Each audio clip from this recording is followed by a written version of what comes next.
مع الدرس التاني وهو الاي بي وتوزيعات الاي بي.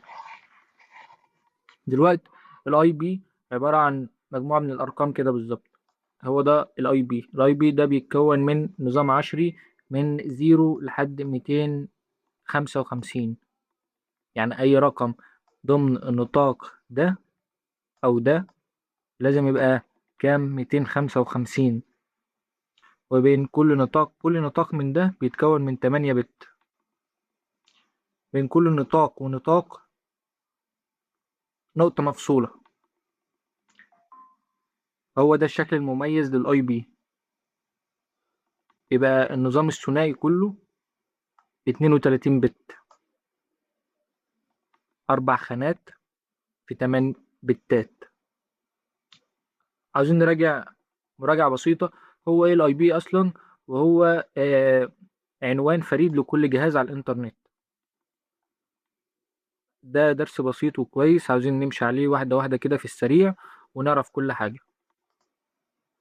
في نوعين من الاي بي: جلوبال اي بي عنوان عام، وبرايفت اي بي.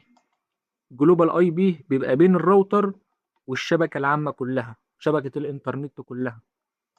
عنوانك قدام العالم الخارجي كله، وهو جلوبال اي بي. طب برايفت اي بي وهو في اللان بتاعتك، اللان اللي احنا شرحناه من شوية، الشبكة الداخلية بتاعتك. بتمثل عنوان الأجهزة بتاعتك عشان يعرف الراوتر انهي جهاز اللي عاوز الطلب او اللي عاوز يطلع الانترنت. موبايلك ليه اي بي معين، برايفت اي بي. اللابتوب بتاعك ليه اي بي معين، برايفت اي بي مختلف.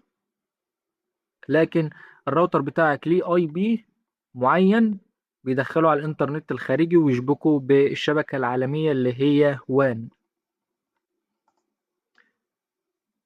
في جيلين: الجيل الرابع والجيل السادس.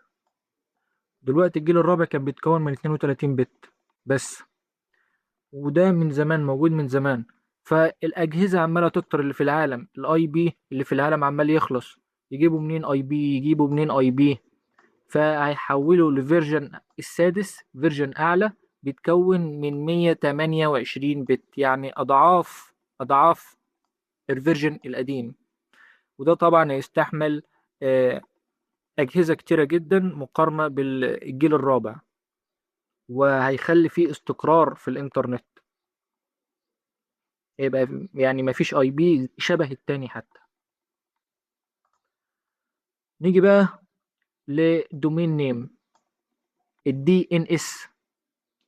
بيعمل ايه؟ احنا قلنا طبعا لكل جهاز اي بي، ولكل موقع برضو اي بي. طب هل انت هتحفظ الاي بيهات دي كلها؟ مستحيل طبعا. يعني مثلا جوجل، ولو نفترض مثلا ان ده الاي بي بتاع جوجل، ده كده، وده الاي بي بتاع اليوتيوب، وده الاي بي بتاع الفيسبوك. هل انت هتحفظ كل اي بي؟ ده طبعا مستحيل، صعب جدا. فعملوا الدي ان اس اللي هو المترجم الآلي بتاع الاي بي، بيترجمها لكلمات بيفهمها البشر، بيفهمها الانسان العادي، ويقدر ان هو يحفظها بسهولة.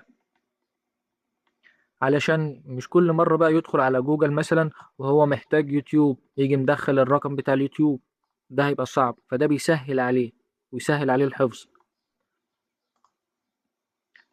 زي ما قلنا الدي ان اس هو المترجم الآلي، بيحول الاي بي لكلام يفهمه ونطاق يفهمه الإنسان ويقدر إن هو يحفظه.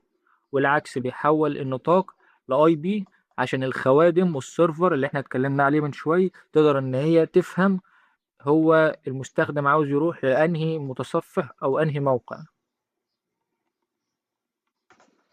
كده احنا عرفنا الترتيب ماشي ازاي: المستخدم، بعد كده الراوتر بتاعك، بعد كده الإنترنت أو الشبكة العالمية للتواصل، بعد كده الخوادم والسيرفر.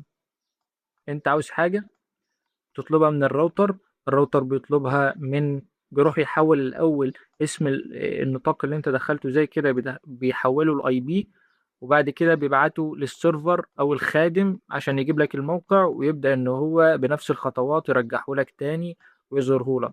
وده كله طبعا بيحصل في اجزاء من الثانية. ندخل على الدرس اللي بعديه.